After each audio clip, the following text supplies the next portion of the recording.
Hello everyone, कैसे हो आप सभी लोग। क्या हाल चाल सभी का। एक बार कमेंट करके बता दो, बढ़िया है कि नहीं। और सबकी पढ़ाई कैसे चल रही है, अच्छे से पढ़ रहे हो कि नहीं यार। एक बार फटाक से बता दो, जल्दी से रेडी हो जाओ। देखो, आज की क्लास में हम लोग चैप्टर नंबर 3 का ऑब्जेक्टिव करेंगे। इससे पहले हम लोग चैप्टर 1 चैप्टर 2 कर चुके हैं, अच्छे से कंप्लीट कर चुके हैं। और उम्मीद करेंगे तुम सभी लोग उन सभी क्वेश्चन को अच्छे से एक बार लगाए होगे और दूसरी बार रिवाइज किए होगे। देखो, 2 बार लगाना है। ये जान लो कि अगर तुम्हारा टारगेट है बोर्ड एग्जाम में एक अच्छा परसेंटेज लेके आना, तो हर एक चैप्टर को 2 बार पढ़ना है। ऑब्जेक्टिव को भी 2 बार पढ़ना है, सब्जेक्टिव को भी 2 बार पढ़ना है। और जितना हम करवा रहे हैं सबको 2 बार पढ़ना है। और इन सबका नोट्स पता है कि तुम्हें अल्फा इंस्टीट्यूट प्रो ऐप पर मिलेगा, डाउनलोड करके वहां से पीडीएफ डाउनलोड करके पीडीएफ को पढ़ सकते हो, या फिर पीडीएफ से अपना नोट्स बना सकते हो। टाइम तो देखो, अगर तुम टाइम दोगे तो टाइम तुमको देगा, तुम्हारा इज्जत करेगा। ठीक है, तो उम्मीद करने की मेरी बात को मानोगे यार, थोड़ा सा टाइम का यूज करोगे और टाइम दोगे, नोट्स बनाओगे और नोट्स से रिवाइज करोगे। क्योंकि जब तुम हाथ से नोट्स बनाते हो, उसे लिखते हो, फिर उसे रिवाइज करते हो ना, तो उसका मजा ही कुछ और है। ठीक है, चलो। तो जितने चैप्टर अभी तक हो चुके हैं, अगर क्लास नहीं देखे हो तो क्लास को देखो और उसे कंप्लीट करो और प्लस रिवाइज भी करो। तभी जाकर देखो हमारा बोर्ड एग्जाम में एक अच्छा परसेंटेज आ पाएगा, नहीं तो नहीं आ पाएगा। इस बात को समझना। ठीक है, चलो तब स्टार्ट करते हैं हम लोग अपना चैप्टर नंबर 3। आज हम लोग करेंगे ऑब्जेक्टिव, उसके बाद फिर सब्जेक्टिव, फिर ऑब्जेक्टिव, फिर सब्जेक्टिव, ऐसे करके करके पूरा कंप्लीट कर लेंगे हर एक चैप्टर, है ना। चलो, तो स्टार्ट करते हैं अपने पहले क्वेश्चन के साथ। ठीक है, सभी लोग क्वेश्चन देखना और आंसर कमेंट बॉक्स में कमेंट करना। ठीक है, बोला है कि समीकरण निकाय 6x - 2y + 9 = 0। ठीक है, और 3x - y + 12 = 0 का आलेख 2 सरल रेखाएं हैं जो कि समपाती हैं, समांतर है, केवल एक बिंदु पर प्रतिच्छेद करती है, या इनमें से कोई नहीं। तो इन चारों ऑप्शन में से कौन सा सही होगा। अब सभी को कंडीशन पता होनी चाहिए भैया। अनुपात निकालते हैं, अनुपात निकालेंगे ना, पता ना सर जी, हम a1 अपॉन में a2, ठीक है, b1 अपॉन में b2, c1 अपॉन में c2 का मान निकालेंगे। देखेंगे क्या केस बन रहा है, क्या केस बन रहा है।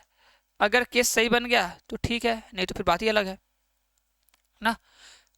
तो उम्मीद करेंगे सबको केस याद होगा कि संपाती होने कंडीशन क्या होता है। संपाती में अगर तीनों का रेशियो इक्वल आ गया तो संपाती है, अगर 2 का रेशियो इक्वल आया, 1 नहीं आया तो समांतर है, अगर पहले वाले के इक्वल नहीं आया मतलब कट गया तो मतलब प्रतिच्छेदी है। ठीक है, चलो।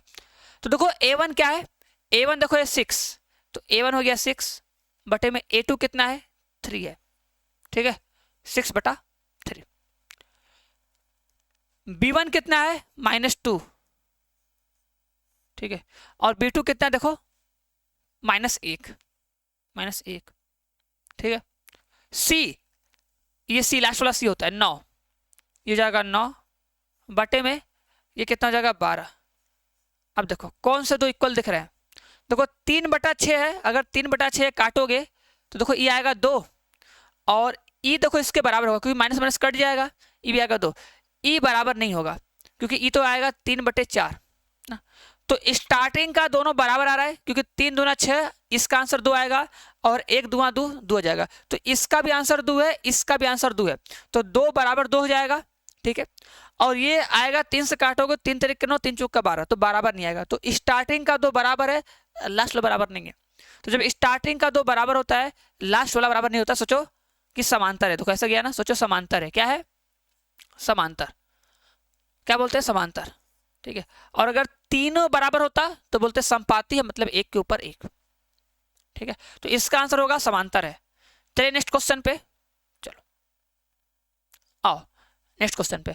बोला यदि रैखिक समीकरणों का युग्म संगत है तब उनके द्वारा निरूपित रेखाएं होंगी। बताओ कौन बताएगा।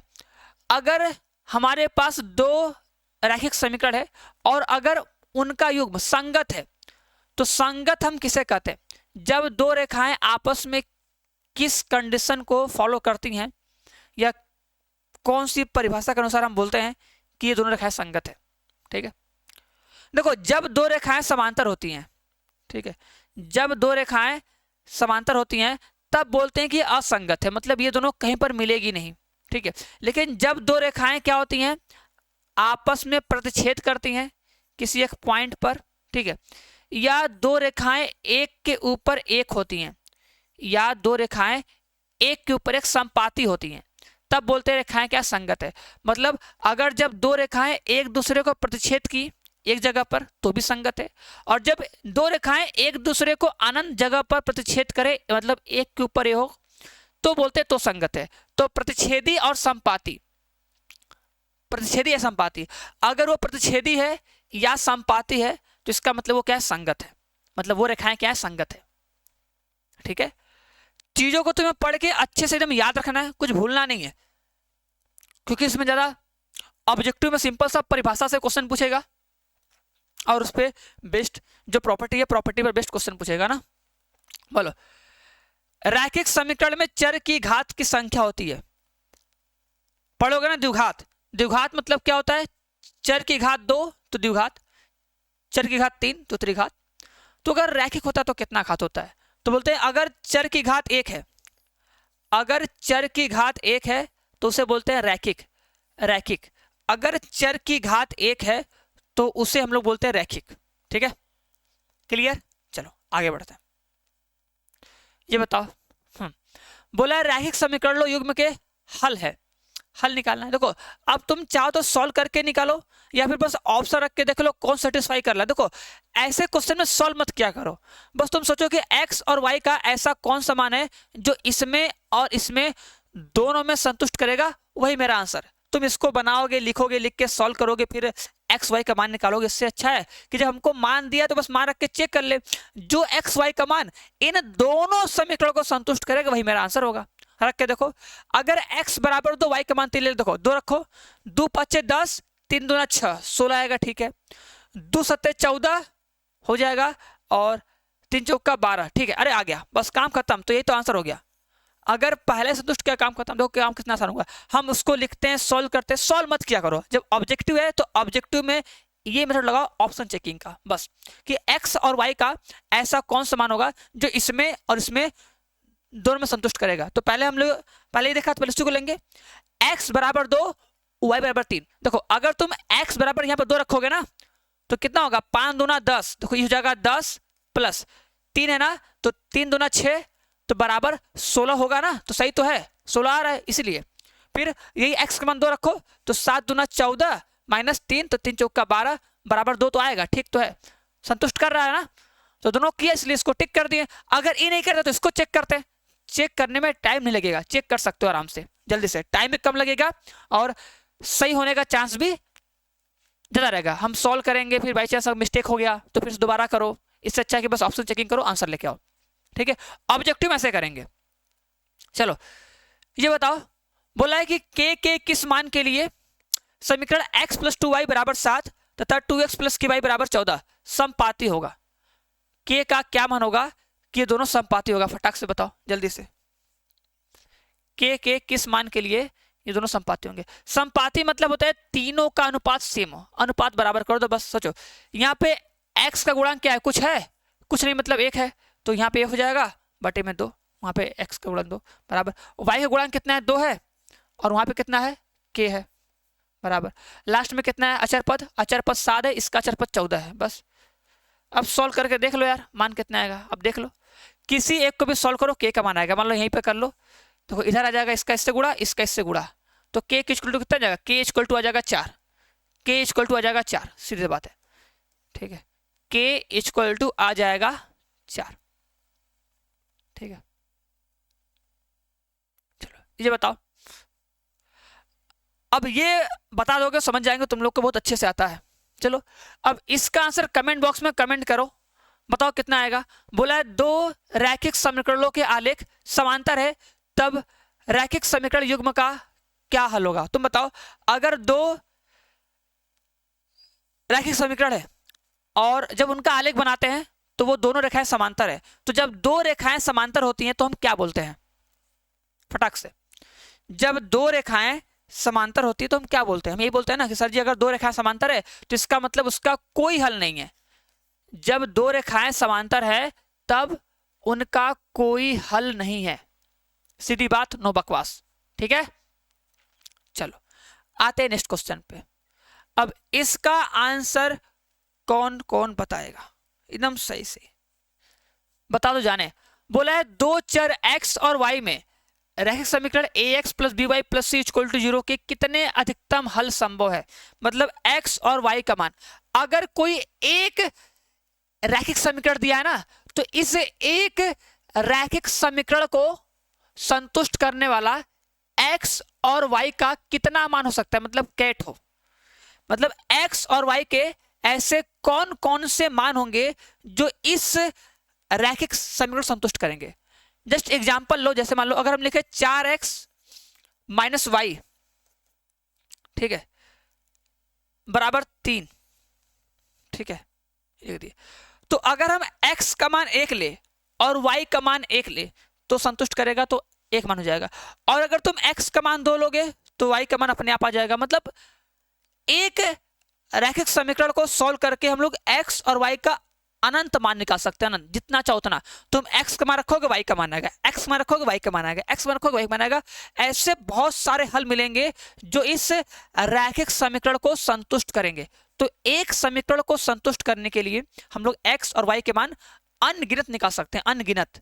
क्या बोलेंगे? अनगिनत, अनगिनत होता है, जितना मन उतना, ठीक है। लेकिन अगर दो रैखिक समीकरण है तो डिपेंड करता है क्या है, अगर प्रतिच्छेदी है तो केवल एक को मिलेगा, संपाती है तो बहुत सारा मिलेगा, अगर समांतर है तो कोई नहीं मिलेगा। चलो ये बताओ, अब इस क्वेश्चन को पहले एक बार अच्छे से पढ़ो एंड फिर कमेंट बॉक्स में कमेंट करके बताओ क्या आंसर आएगा। बोला है समीकरण युग्म 2x plus 3y equal to 5 तथा 4x plus 6y equal to 15 का क्या आंसर आएगा? अद्वितीय हल है, अनंत हल है, कोई हल नहीं है, इनमें से कोई नहीं। फटाक से बताओ क्या होगा।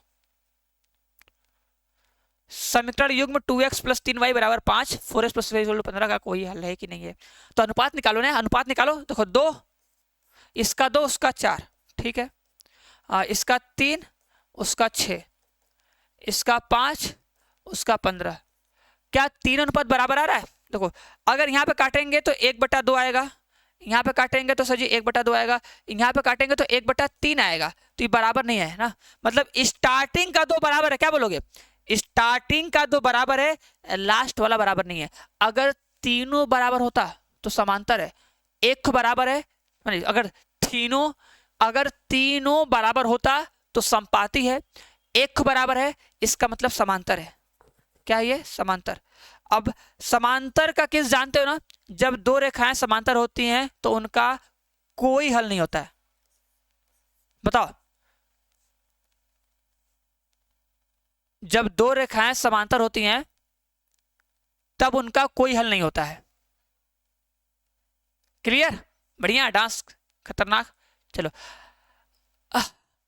हाँ, अब देखो ये करके दिखाओ फटाक से। चलो इसमें तुम्हें ऑप्शन चेकिंग करना है, ऑप्शन चेकिंग करके बताओ कौन सा ऑप्शन सही होगा। फटाक से ऑप्शन चेकिंग करके बताओ फटाक से कौन सा ऑप्शन सही होगा। जल्दी से, तेजी खा, तेजू खा, एकदम तेजू खा की तरह बताओ।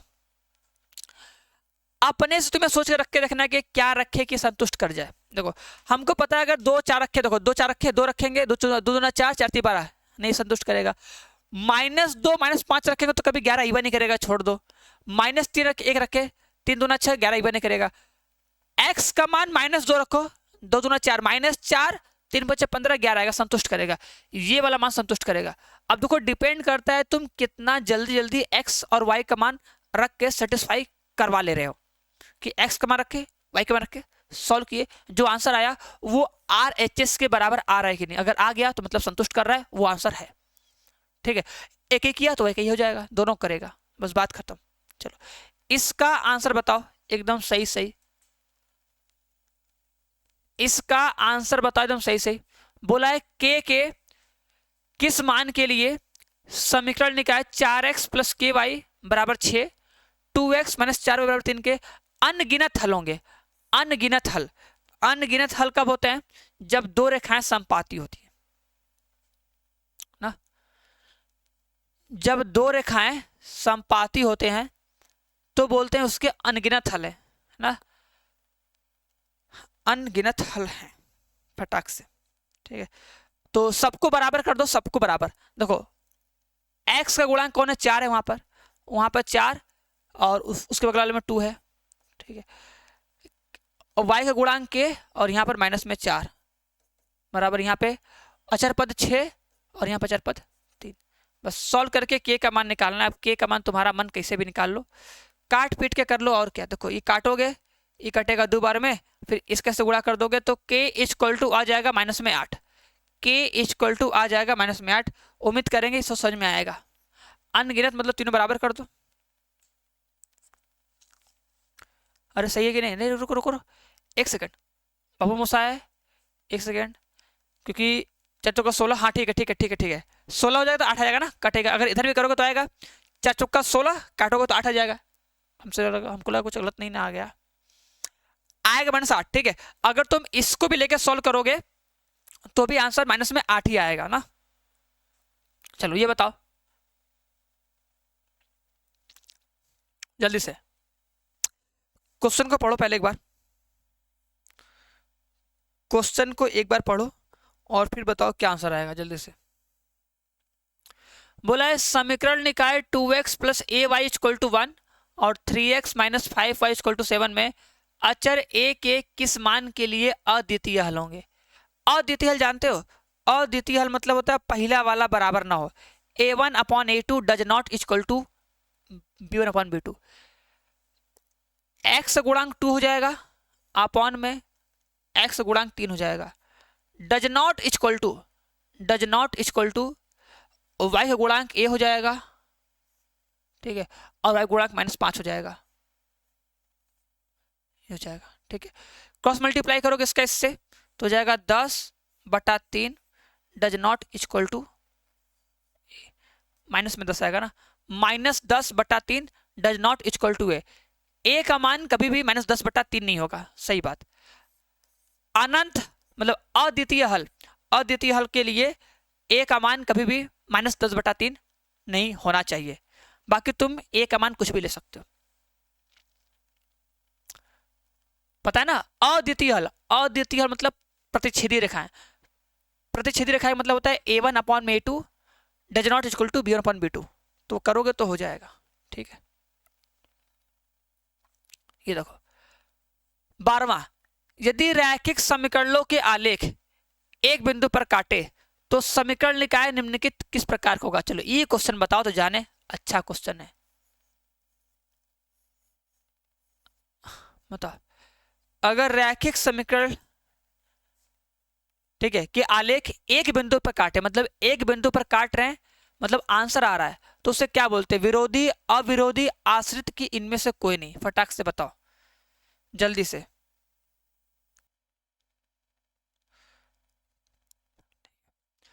तो जब एक दूसरे को काट रहे हैं, मिल जा रहे हैं, तो बोलेंगे ये अविरोधी हैं। क्या है, अविरोधी। ठीक है, याद रहेगा ना। जब मिल जा रहे हैं, काट रहे हैं, x और y का मान आ रहा है, तो इसे बोलेंगे अविरोधी। क्या बोलेंगे, अविरोधी। बाबू मोसा है, क्या बोलेंगे, अविरोधी। चलो ये बताओ, बोला यदि समीकरण x माइनस 2y बराबर 3 तथा 3x प्लस के वाई इक्वल टू 1 का एक अद्वितीय हल हो, तो इसमें से कौन सा ऑप्शन सही होगा। अद्वितीय हल मतलब रेखाएं प्रतिच्छेदी हैं। अब ये करके बताओ तुम लोग, जैसे हम ए वाला बताए थे ना, उसी तरह करो। अगर रेखाएं प्रतिच्छेदी होती हैं तो a1 अपॉन में a2 does not equal to b1 upon b2 होता है। ठीक है, और बराबर c1 अपॉन में c2 हो या ना हो उससे कोई मतलब है नहीं। ठीक है, उससे कोई मतलब है नहीं, ये है ये नहीं, इससे मतलब नहीं। हमको बस ये देखना होता है कि a1 अपॉन में a2 does not equal to b1 upon b2। a1 का मतलब x गुणांक, देखो यहाँ पे 1 हो जाएगा, वहाँ पे 3 हो जाएगा। डज नॉट इक्वल टू यहाँ पे -2 हो जाएगा, और वहाँ पे कितना हो जाएगा, k हो जाएगा। गुणा कर दोगे तो k equal to, k does not equal to आ जाएगा -6। k does not equal to आ जाएगा -6। ठीक है, k does not equal to आ जाएगा -6। समझ में आया कि नहीं। बोलो बढ़िया है।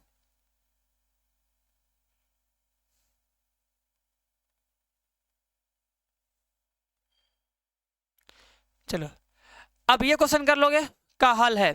चलो इसका बताओ क्या हल आएगा फटाक से। ये तुम लोग को HW दे रहे हैं, ठीक है, HW है। कमेंट बॉक्स में इसका आंसर कमेंट करना है, ठीक है। अगर क्लास कर रहे हो तो अगर तुम्हें लग रहा है कि हमको आ रहा है, हम कर सकते हैं इसका आंसर, तो इसका आंसर कमेंट बॉक्स में कमेंट करके जाना लास्ट में एकदम, ठीक है। HW है।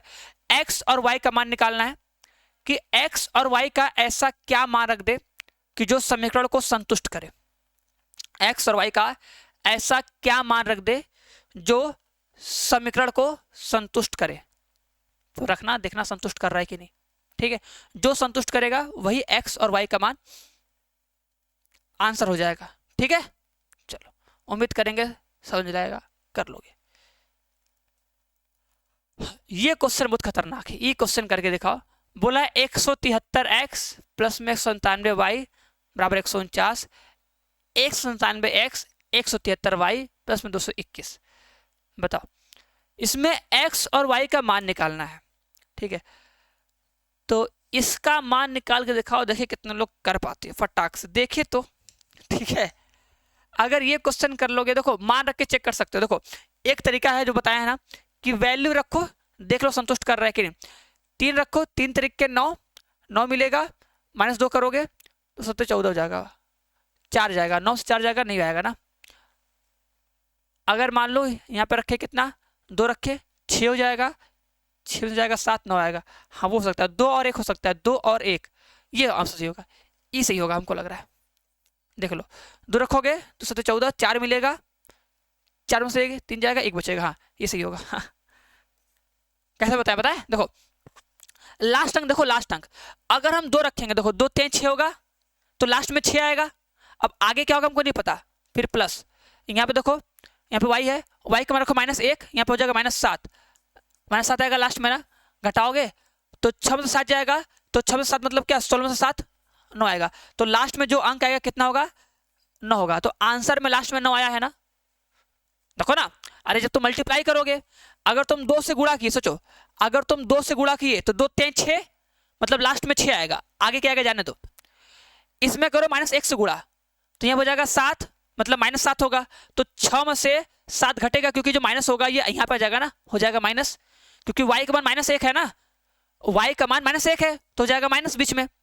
तो अगर 6 में से 7 घटाएंगे तो हंस लेना पड़ेगा, हंस लेंगे 16 हो जाएगा, 16 में से 7 जाएगा 9 बचेगा, तो लास्ट में 9 आएगा। तो लास्ट में देखो 9 में आंसर आ दिया है, लास्ट में 9 दिया, तो मतलब 2 और -1 इसका सही आंसर होगा। बाकी इसको सॉल्व करने का प्रोसेस बताए, देखो प्रोसेस क्या है, देखो क्योंकि बहुत लोग इसको सोचोगे सर इसका प्रोसेस क्या है, प्रोसेस तो बता दे इसका, ठीक है। इसका तुम लोग को हम बता देते हैं प्रोसेस, ठीक है, क्योंकि प्रोसेस बहुत कम लोग को पता होता है। देखो समीकरण नंबर 1 लिखेंगे, ठीक है, उसके बाद लिखो 197 173,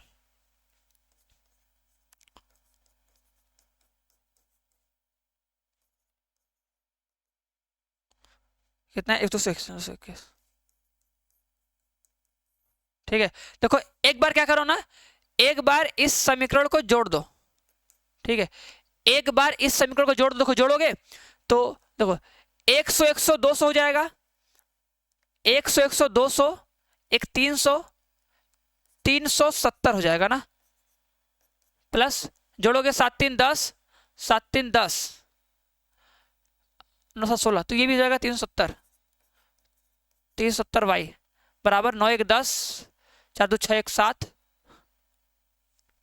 2 1 3 370, ठीक है। अब कॉमन कर लो 370 तो क्या मिलेगा, x प्लस वाई बराबर 1 मिलेगा कि नहीं।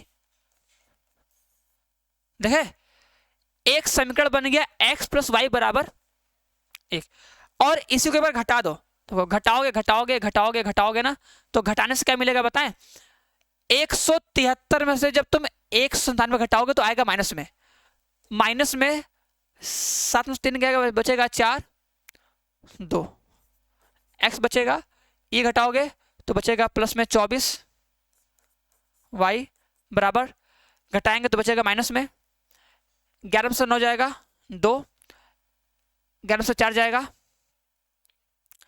11 से 9 गया, बचेगा 2, ठीक है 7, बस ठीक है। अब 24 को हमें घटा दो तो आएगा माइनस में x प्लस में y, ठीक है। अब सॉल्व करके देख लेना, आंसर आ जाएगा। माइनस एक्स प्लस वाई करने पे आंसर माइनस आना चाहिए, और x प्लस वाई करने पे 1। तो देख लो, अगर तुम x प्लस वाई करोगे तो आंसर आएगा प्लस में 1, और माइनस एक्स प्लस में वाई करोगे, माइनस एक्स प्लस वाई करोगे तो माइनस में 3 आएगा, ठीक है। अब समीकरण 3 समीकरण 4 को सॉल्व करना, देखो तुम्हारा आंसर आ जाएगा, ठीक है। मतलब करते क्या ना, जब देखो जब बड़ा नंबर आता है ना, जब बड़ा नंबर आता है ना तो एक बार जोड़ दो और एक बार घटा दो। अब इन दो समीकरण को आराम से विलोपन विधि लगा के x और y का मान निकाल सकते हो, ठीक है। समझे कि नहीं? ऐसे करते हैं, उम्मीद करेंगे तरीका समझ में आया होगा, वो तरीका याद रखना, ठीक है। अगर बड़े नंबर है उसमें तुम x और y को बराबर करके काट नहीं मतलब बराबर करके काट नहीं पा रहे हो, विलोपन विधि नहीं लगा पा रहे हो, तो उसमें कैसे करेंगे? ऐसे करेंगे। चलो ये बताओ फटाक से,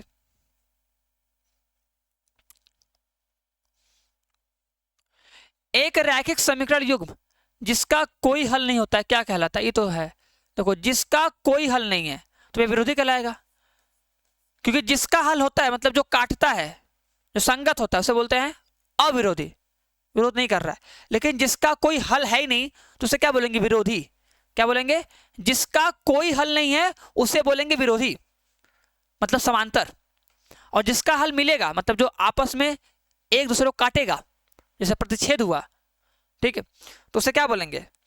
अविरोधी। विरोध नहीं करेगा क्योंकि आपस में मिल गए।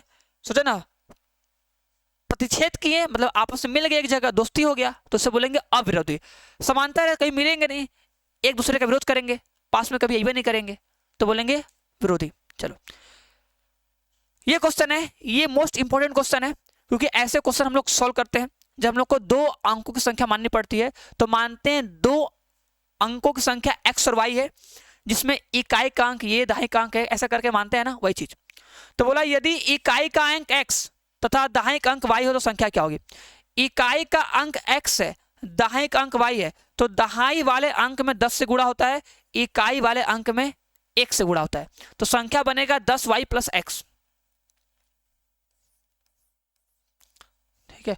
और देखो ये सब पढ़ने के बाद यार याद रहे, भूलना मत, ठीक है। ये सब पढ़ने के बाद जो तरीका बता रहे हैं ये सब तरीका बस याद रहे, भूलना मत यार, ये ध्यान देना बस, ठीक है। चलो आते हैं सबसे लास्ट क्वेश्चन पे आज के। बोला रैखिक समीकरण युग्म, ये बताओ अविरोधी है, विरोधी है कि आश्रित है? इनमें से कोई नहीं। अब ये बताओ,